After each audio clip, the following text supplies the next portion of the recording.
За сайн байцгаана уу монголчуудаа. Өмнөд Монгол подкаст ээлж дугаар эхэлж байна. Өнөөдөр бид Ши Жинпин Хятадын эдийн засгийг хэрхэн сүйрүүлэх гэсэн сэдвээр ярилцахаар бэлдсэн юм аа. За Хятадын эдийн засгийг мэдээж Ши Жинпин гэдэг хүн ганцаараа сүйрүүлээгүй. Гэхдээ Ши Жинпин бол ойрын хэдэн жилийн арга хэмжээ бол Хятадын эдийн засгийг сүйрүүлэхэд ер нь нэлээд түлхэд үзүүлсэн гэд хэлэхэд бол буруудахгүй. За эдийн засаг ярихаараа мэдээж хэрэг татвар хорлог ярьж эхлэнэ. За Хятадын татврын орлого бол ер нь хоёр системтэй. Нэгэн бол улсын татвар, нэгэн бол орон нутгийн татвар гэж хоёр хэсгээс бүрддэг. За улсын татвар бол ерөнхийдөө бол Хятадын хамгийн их ашигтай үйлдвэр компаниудыг бүгдийг хамруулсан улсын том одоо ийм бүгдийг хамруулсан байдаг. За орон нутгийн татвар гэхээр ер нь одоо орон нутгийн санхүүгийн орлогыг голдуу бүрдүүлдэг. Энэ нь ер нь нэгэд үлдсэн жохон хэмжээний тийм нөгөө жижиг сажиг тийм ээ одоо жижиг сажиг үйлдвэрүүдийг голдуу хамруулсан. Тэгээд орон нутгийн одоо санхүүгийн орлогыг гол бүрдүүлдэг бол Хятадын одоо хувьд бол голдуу газрын орлого байдаг байсан. Ер нь хэдэн жилийн өмнө бол газрын орлого бол одоо санхүүгийн орлогын 40-70% бүрдүүлдэг байсан. Одоо орон нутг гэхээр одоо жишээл ууртан сосгоор нь одоо аймаг тийм ээ одоо шин хошуу энэ бүгдийг багтдаг шүү дээ. Ерөөсөө төвөөс гадна тийм ээ бүгдийг багтдаг бол орон нутгийн орлого одоо санхүүгийн орлогод бол хамрагдана. За 2020 онд бол одоо Хятадын төв засгийн газраас 3 улаан шугам гэдэг бодлогыг баримталсан. 3 улаан шугам бол ерөнхийдөө бол энэ нөгөө мөнгө төгрөгийг тийм ээ одоо барилгын байгууллагаас тийм ээ өндөр технологийн салбар одоо чипийн салбарт одоо хөөж оруулах тийм бодлоготой байсан. Тэг ер нь ерөнхийдөө бол барилгын салбарын тийм ээ санхүүжилтийн сувгуудыг бол хаасан гэж хэлэхэд буруудахгүй. За жишээл 3 улаан шугамын бас хурдаар ярья. За 3 улаан шугам юу вэ гэхээр үр ба хөрөнгийн харьцаа. Одоо нэг өсөндөө орлогоос тийм ээ хассны дараа үрийн хэмжээ бол орлогын тийм 70%-аас хэтрүүлж болохгүй гэж байна. Харин өнөөдрийн Хятадын одоо бүх одоо барилгын байгууллага бол энэ балансаа бол юу 70%-аас хамаагүй дөөш давсан байдаг. Бас цэвэр үрийн харьцаа гэж байдаг гэсэн. Цэвэр үрийн харьцаа бол ерөнхийдөө бол цэвийн үрийн харьцаа нь 100%-аас давж болохгүй гэж одоо үндсэн хөрөнгөтэй харьцуулдаг байлгүй. За бас нэг нь бол бэлэн мөнгөний богино хугацааны үрийн харьцаа нь бас нэг дахинаас илүү байж болохгүй. Тэгэхээр би санхүүгийн хүн биш учраас ерөнхийдөө бол утга нь бол ерөнхийдөө нэг үртэй компани бол зээл авч болохгүй гэсэн утгатай юм байлээ. За нэг жишээгээр яриа энэ талаар. Одоо Жунгуу Хандаа гэдэг нэг хамгийн авраг том компани байдیں۔ Энэ компани чинь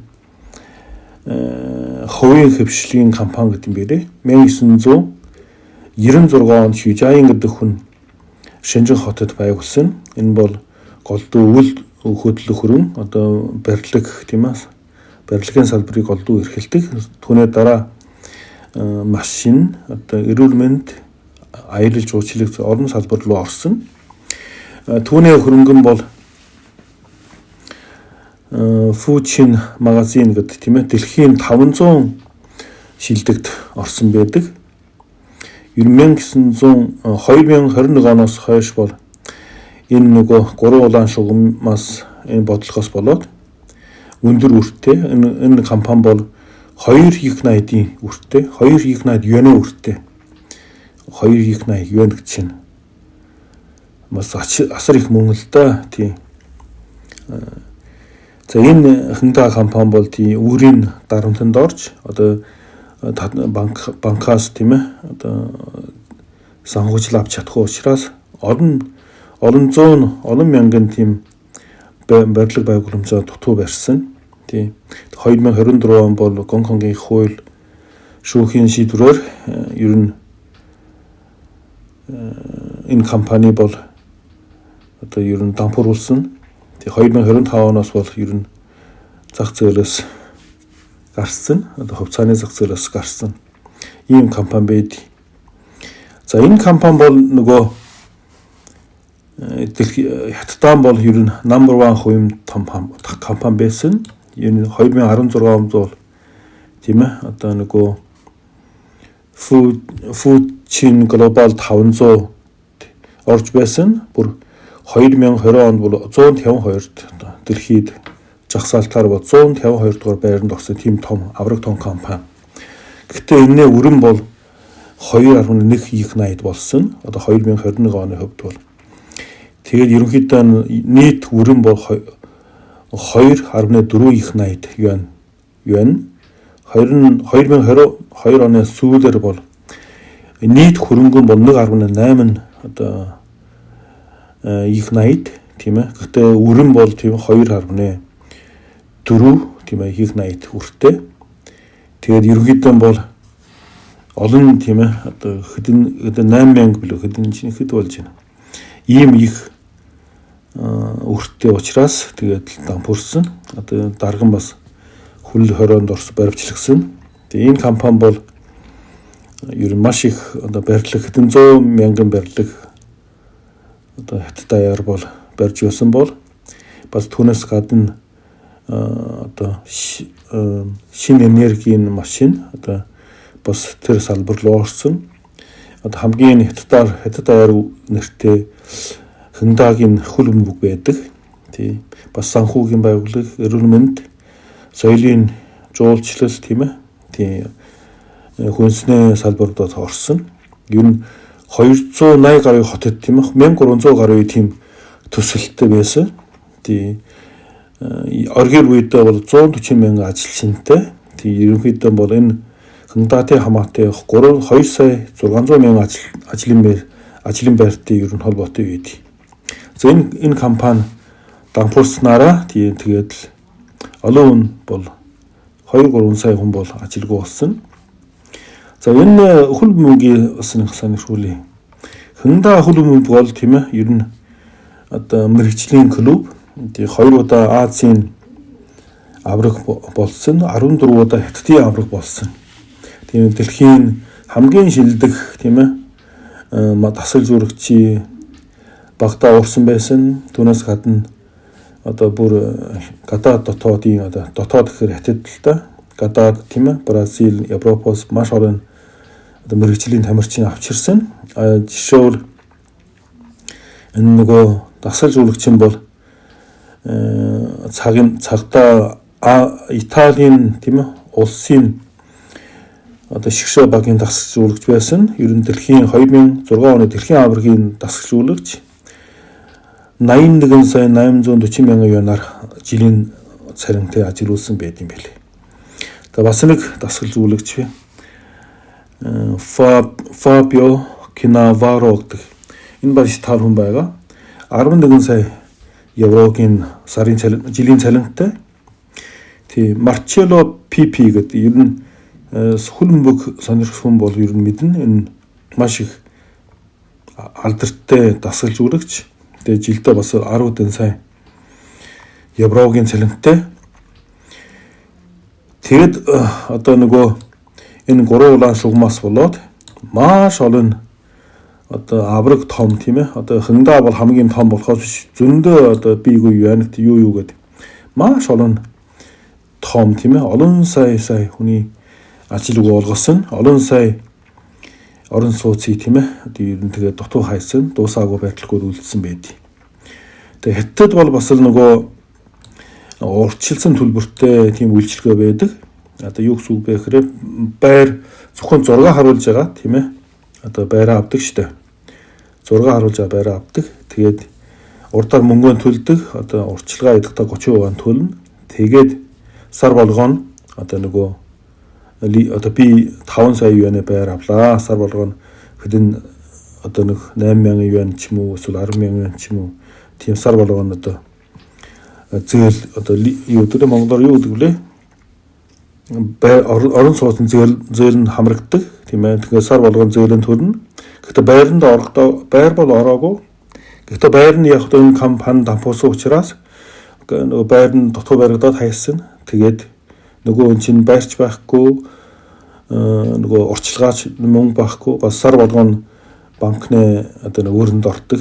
Сар болгон хэрэгцээ одоо нөгөө мөнгөө өгөхгүй бол тийм ээ одоо кредит чекинг гэдэг англиар тэгж ярьд юм байлээ. Одоо жиншин гэдэг тийм хар дансанд оруулдаг.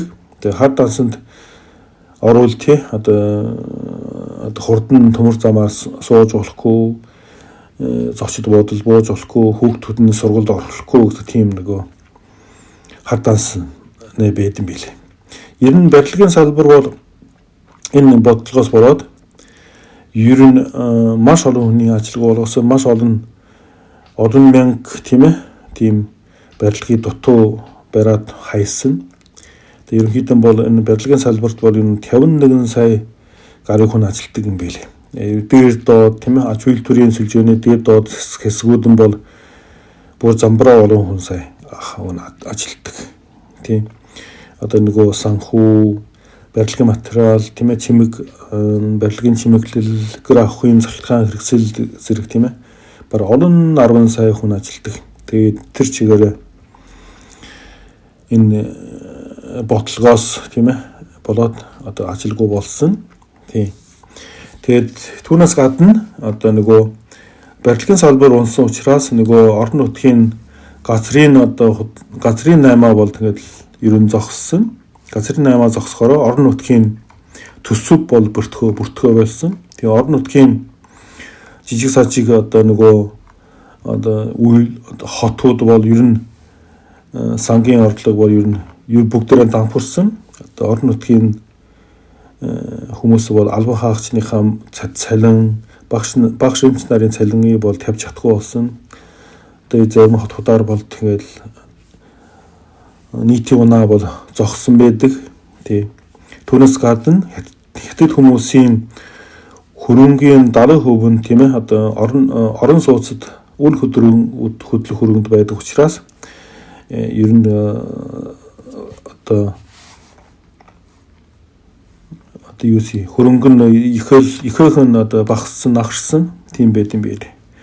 Тэгээ түүнээс гадна жижиг хотуудын том хотууд бол одоохондоо бол харьцангуй гайгүй. Ялангуяа жижиг хотууд бол ялангуяа хуучин Манжурын зүүн хойд бүсийн Хөөган, Шоньян, Шанфу, Шин, Тэлин гэдэг хэкмэт тийм ээ. Одоо нөөцийн хомсолд орсон одоо байгалийн нөөцөд одоо үндэслэн хотууд бол орон сууцсан бол маш хямдхан болсон 20-30 мянган юанаар нэг 100 гарыг хавдраа тийм баяр хөтөл байдаг юм байлээ. Тий.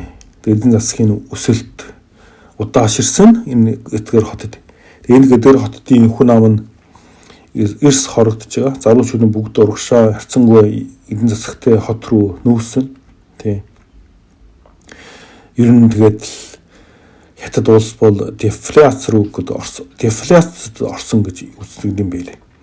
Дефляц бол бид нар чинь одоо мэддэг бол да дефляц гэдэг инфляц гэж ярьдаг болохоос дефляц гэдэг чинь бараг мэддэг. Дефляц бол голдуу бараа таварын үнэ бол унсан орлого нь буурдаг. Ер нь үйлдвэрийн ачиг унсан. Тийм ажилгүйдэл тийм ийм их ажилгүйд их болсон. Тийм бараа таварын үнэ нь гэхдээ манай ший дарга бол бас энэ дефляцид тоохгүй тийм үг байдаг байсан байл. Дефляц бол яагаад юмны үн ханш нь унахад юу муу байдгийг яагаад бол хүмүүс илүү худалдаж авдаг гэж. Гэхдээ худалдаж авахын хажуугаар хүмүүс нь ажил гүйдэл нэмэгдгийг тэр ойлгохгүй л дээ. Яагаад үйлдвэр нь ашиггүй болоод тий ажилчнаа ажилгүй болгоод Тэгэхээр дефляц бол инфляцаас илүү хэцүү тийм нэг эдийн засгийн үзэгдэл гинэ. Бид нарийн ям нарийн ширээ мэдгүй. Гэхдээ ерөнхийдөө бол бараад хаваарын хүн бол амар доошоо унтдаг тийм ээ. Одоо түүнээс гадна одоо худалдаа авах чадвар бол сайжирдаг тийм ээ. Мөнгөний худалдаа авах чадвар бол сайжирдаг. Одоо ижил мөнгөөр илүү юм бол авч чаддаг. Гэхдээ эргэлт бол хангалтгүй болдог тийм ээ. Хэрэглэгч бол тэгээд одоо нөгөө юм бол илүү өсөөс хаашаа унах магадгүй, доошоо унах магадгүй ер нь худалдаа авахаа ер нь азан хүлээдэг тийм ээ. Ер нь эдийн засгийн эргэлт бол үгүй болчдөг. Эдийн засгийн уналт бол болдог. Одоо хөрөн оруулахгүй хүмүүс тийм ээ. Түүнээс тийм учраас хүмүүс ажил гүйдэр улам их өсдөг. Тийм. Тэгээ дефляцийн нөгөө хор хөнөөл маш их байдаг нэ. За голдуу нэг үрийн дарамтд ордог нэ. Одоо яадгийг одоо ярангуй тэр аж ахуйн нэгжүүд тийм ээ. Үрийн дарамтд маш их ордог. Тэгээ гэрээ зөрчлийг гаргадаг. Одоо эдийн засгийн үйл ажиллагаа дарангуйлдаг учраас тийм ер нь үйлдвэрийн эзэдүүд бол хөрөнгө оруулахаа болждаг. Тийм. Одоо иргэд бас л нөгөө худлаа авахаа ер нь азандаг. Тэгээ харгас тойрох руу ундаг гинэ. Одоо бараад хаварын үн ундаг, хэрэгцээ багасдаг, үйлдвэрээр багасдаг, ажил гүйдэл нэмэгдэх, орлого багасдаг, хэрэгцээ улам багасдаг, бараад хаварын унан ундах ийм нэг одоо дефляцийн спираль руу ордог гэж байгаа. Одоо ийм нэг дефляц гэдэг юм байдаг нэ. Тийм хятад өнөөдөр одоо хүмүүс хятад руу явж байгаа хүмүүс бол мэдж байгаа бах. Ер нь хятадын юм бол улам багасаад байдаг, авах нь улам багасаад байдаг.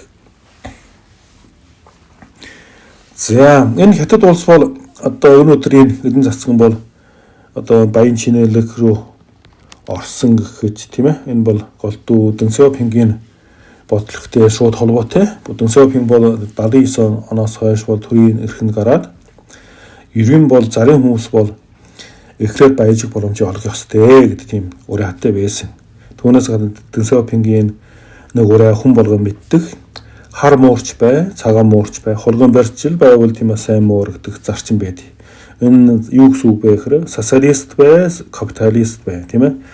Одоо мөнгө олж явал эдийн засгийн сайжиж явал бол сайн тогтолцоо юм аа гэсэн утгатай байхгүй юу. Тийм учраас энэ одоо нөгөө уран доор бол нээлттэй бодлого явуулж тэр хятад улс 40 жилийн турш бол ер нь аж үйлдвэрчсэн, хүмүүсэм хотчсон, хүмүүсэм бол маш их одоо хуучинтайхаа одоо харьцуулшгүй их баян шинэлэг болсон болон шүү. Тийм. Гэхдээ манай Ши Жинпингийн дарга бол тийм ээ хамтын хөгжил зэсгэлэлт гэдэг имийг дурдж гаргасан 2021 он 8 сард.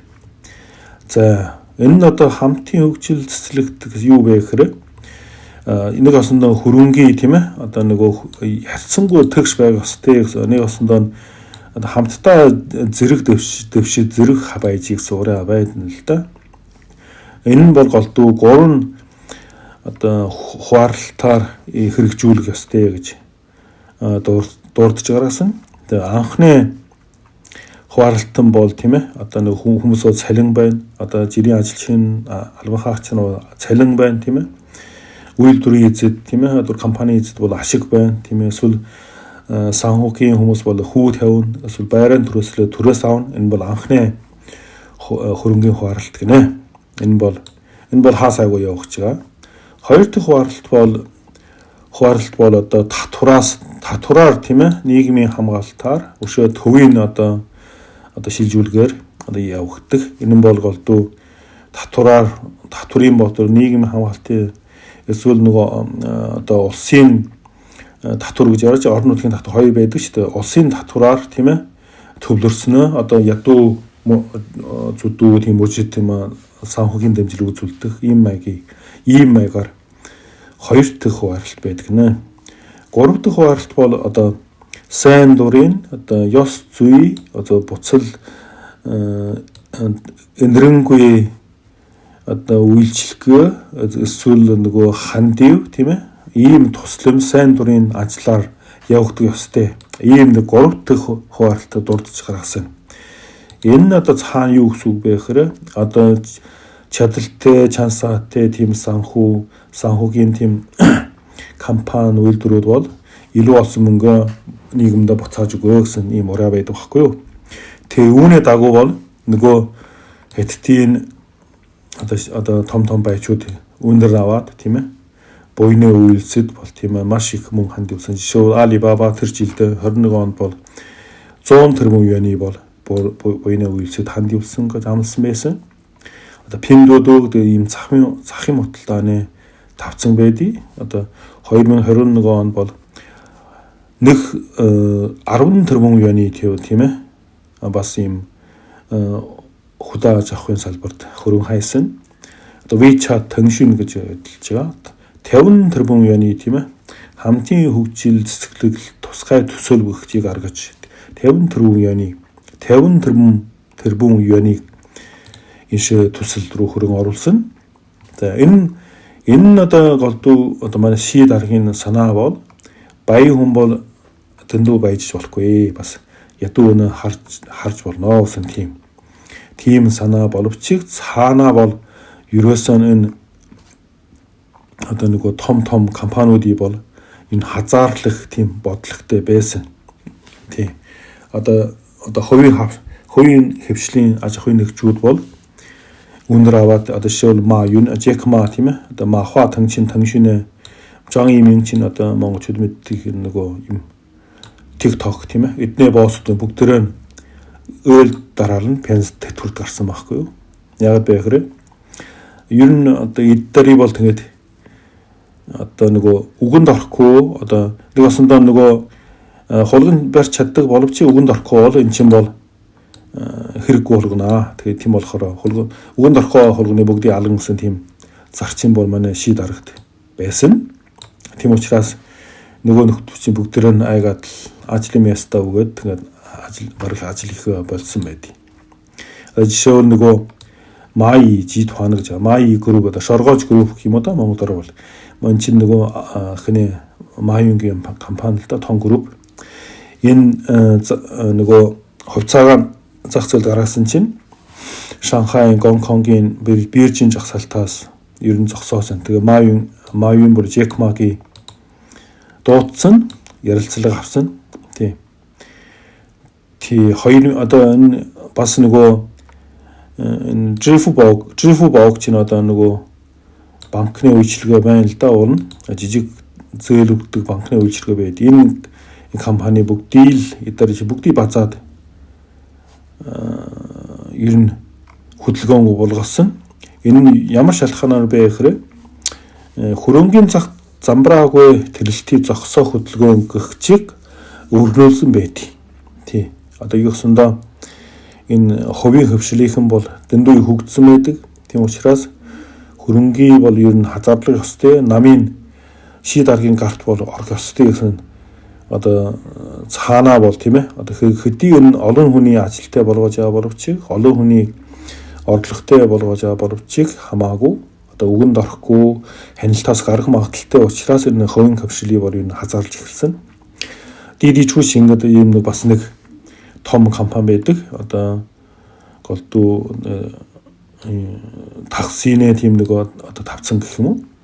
Энэ одоо Америкт биржид жагсаалт гарангуутаа улсын интернетийн мэдээллийн алба, тийм ээ, цагдаагийн яам, улсын аюулгүй байдлын яам, тийм байгалийн нөөцийн яам, зам харилцаа тээврийн яам, татврын ерөнхий газар, зах зээлийн зохицуулалтын төрийн захиргаа зэрэг олон яам газар тийм ээ хамтарч энэ компанид орж шалгалт хийсэн.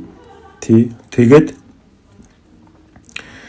шалгалт хийгээд голдуу кибер одоо интернетийн аюулгүй байдлын талаар одоо нууцаа алддаг энэ хятадын хөв хүн нууцыг алдхаас болгоны шалгалт хийсэн. Энэ одоо нөгөө жагсаалтаас биржийн жагсаалтаас гаргасан. DD-Chu шингэн бол хятадын Uber юм да. Ер нь 2021 оны байдлаар бол 580 хүн энд ашигласан. 580 хүн үйлчлүүлсэн. 580 сая хүн үйлчлүүлсэн.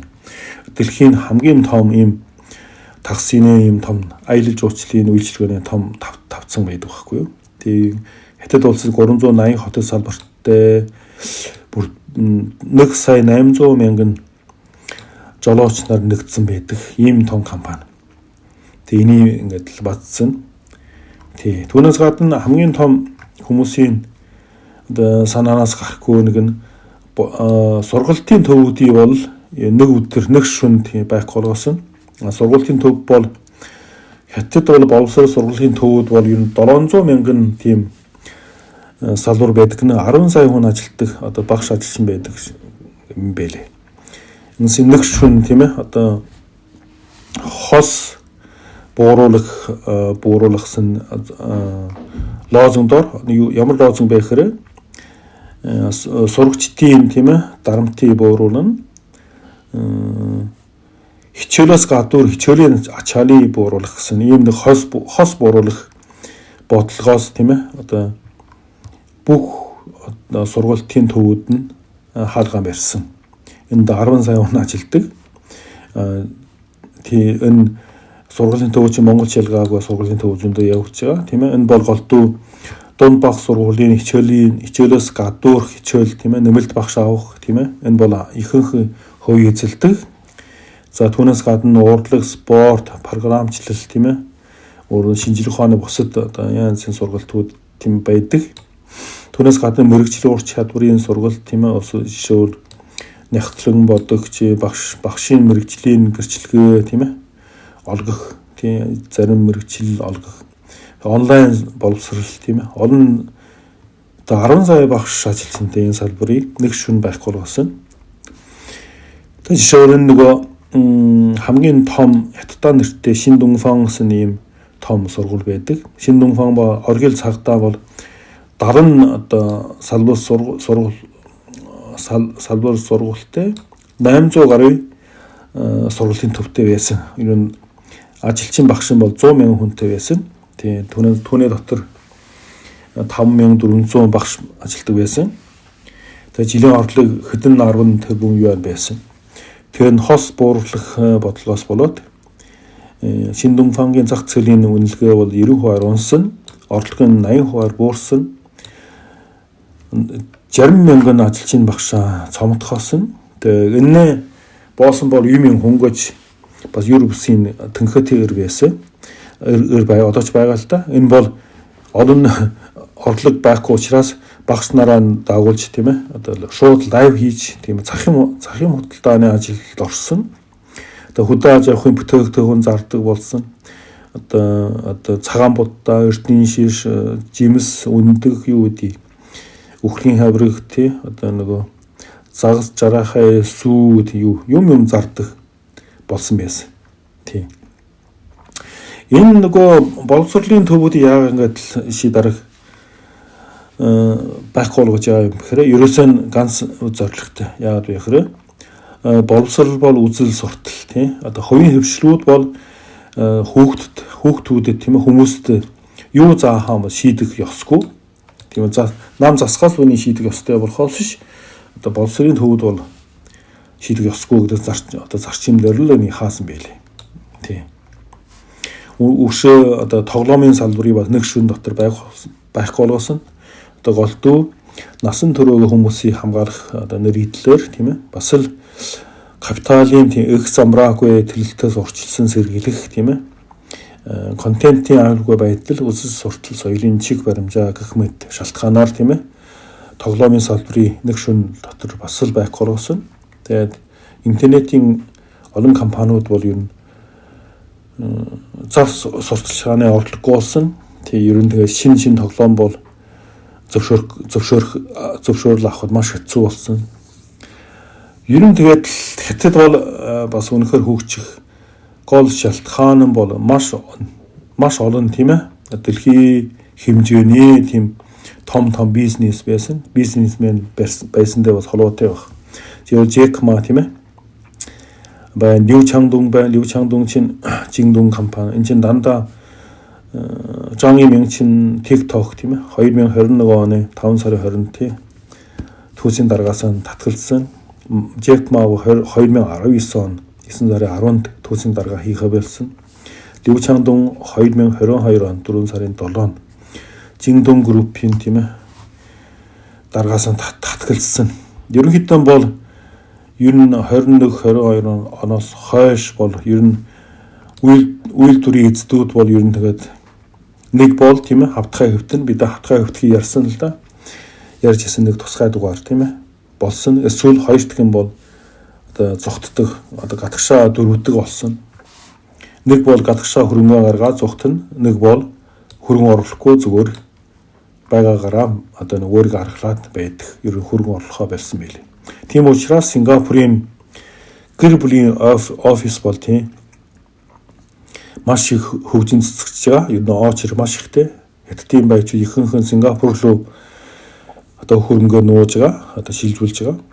Японы тансаг зэрэглэлийн орон сууцуудын хятад хамаагүй үнэтэй болгож чадсан. Тийм.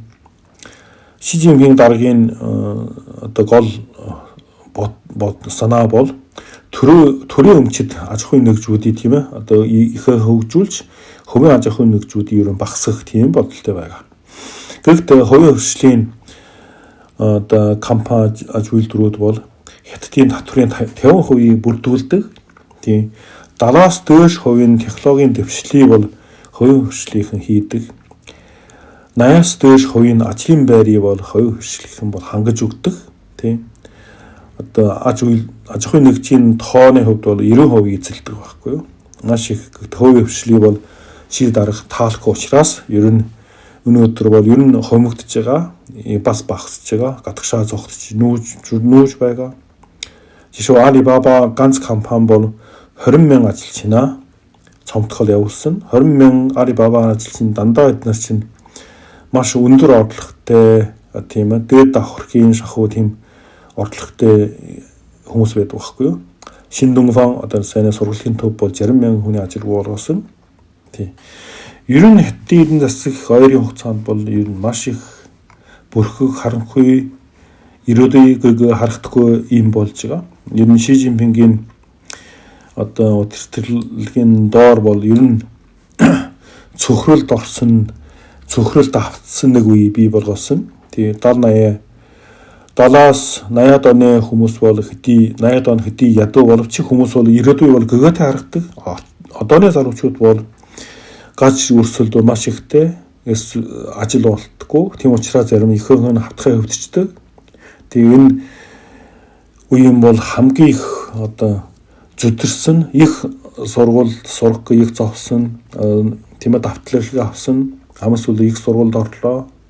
Тэгээд төгсөөд ажилгүй байрч авч чадахгүй гэрэлж чадахгүй тийм ирээдүйг гэрэлгүй тийм үе бий болгосон. Тийм учраас албан ёсны тоогоор бол 2023 он одоо хятадын залуучуудын ажил үйлдэл 21%-тэй. Энэ бол засгийн газраас гаргасан тоо. Хятадын тоо дандаа цаанаа бол худлаа байдаг байхгүй юу? Ер нь 2 үрчгэд 42% бол магтгүй. Тийм учраас хүмүүс бол цөөхөн нөгөө мөрөгчил рүү хошуурдаг. Жишээл төрийн албан хаах болох гэд бүгдээрээ дайрдаг. Одоо жишээл Европ бол ер нь тэгээд төрийн албан хаагч болох гэд дайрдаг. Одоо амьдралын тийм баталгаагүй газар бол төрийн албан хаагч болох гэд дайрдаг юм бол юу төгөөмөл байдаг. Тийм. Одоо өөр Монголд бол хамгийн одоо гайгүй гэдэг тоонд ордог 47 хүн өрсөлж ягаад одоо шалгалт одоо энэ бас улсын конкурс чиглэл шалгалт авдсан байли жилд 47 хүн тийм ээ шалгалсан нэг хүн авдаг. Шинжаан бол 54 хүн нэг хүний авдаг. Хамгийн хэцүү нь Бээжин 152 хүн тийм ээ нэг местээр өрсөлдөг. Ниншаа бол 124-өөс нэг хүн. Гүйжүү хотод бол 123-аас нэг хүн гэдэг жишээ нэ. Тэгээ хүмүүс ирээдүйдээ итгэлгүй ямар ч одоо гэгөө харагдахгүй учраас ер нь дөрвөн үгүй залуучууд бий болсон тийм ээ. Одоо үерхэхгүй, гэрлэхгүй, орон сууц авахгүй, хүүхд төрүүлэхгүй гэсэн ийм дөрвөн үгүй залуучууд бол хятад бол мод болсон. Тийм. Хятадын хүн амын асуудлын талаар бид дараа ярьж байсан. Тийм. Ер нь 2035 онд бол хятадын тэтгэврийн сангийн нөөц бол дуусан. Тийм болохоор 2035 оноос хойш одоо тэтгэврт ширээр тэтгэврт гарсан хүмүүс бол 20-30 жил тийм ээ тэтгэврт төлөөд ер нь ингээд тэтгэврээ авч чадахгүй нэг үе болсон. Ерөнхийдөө одоогийн хятад бол за лидер давхарх нь гадагшаа зогтдог. Одоо доо давхарх юм бол тий үр удмаа үлдээхгүй тэгээд бай зүгээр хавтгай хөвдөж байгаа. Тэгээд ер нь настай чүүдээр тийм ахмад хүмүүсээр бүрдсэн энэ нийгэм бий болсон байна. Ер нь тэгээд ший дарга бол тийм ээ гурван улаан шугам гэгчээр хятадын тийм орон сууцын барилга үл хөдлөх хөрөнгийн салбарыг бол үгүй хийсэн. Энэс болоод орон нутгийн одоо нөгөө төсөв бол бүртгэж байсан. Тийм голдуу одоо хувийн хөвшлийг тийм ээ энэ яг бас нөгөө хувийн хөвшлийн нэг төр хазаарлах гэсэн бодлоготой. Нөгөө талаар ер нь одоо улс төрийн цэвэрлэгээ хийж байгаа. Тийм. Дарангуйлагч тийм ийм засаглал бол тийм ээ ирээдүйг барьцаанд тавьснаар тийм ээ хүн аман тийм ээ хүн ам зүйн болоод ёстой хатан зохио бий болгосон. Ер нь хүн ам бол ер нь маш их төрөл багассан байдаг. Жилдээ нэг 8-9 сая хүн төр одоо шинээр хүүхд мэндэлдэг болсон. Одоо бид нарын үед бол жилдээ 25-30 сая хүн төрдөг байсан бол одоо бол жилдээ 8-9 сая. Одоо удалгүй жилдээ 4-5 сая, 2-3 сая ингээд хасагдаад явах юм байна л да. Энэ нэг одоо ший даргын одоо эрх мэдлийн их одоо эрдсэн их зан тийм системийн ийм уян хатнаа алдсан юм хатуу жилтэй холбоотой. Хүмүүс бол хятадын одоо би бас Монголын мэдээг байн хардаг л да. Ер нь хятадын эдэн засагчийг сайхан хөгжиж байгаа эдэн засаг гэж байхгүй шиг яриад байдгийг би миний гайхшилгийг төрдөг. Эсвэр энэ үнэхээр хятадын одоо эдэн засгийн уналтыг харахгүй юм уу? Эсвэл цаанаа захиалгаад ярьж юм уу? Би бол бас сайн хэлж мэдэхгүй л да. Гэхдээ үнэхээр бодит байдал бол хятадын эдэн засаг бол одоо сүйрлийн ангал руу унж байна. Энэ бол бодит үнэн юм аа. За баярлалаа. Анхаарал тавьсан баярлалаа.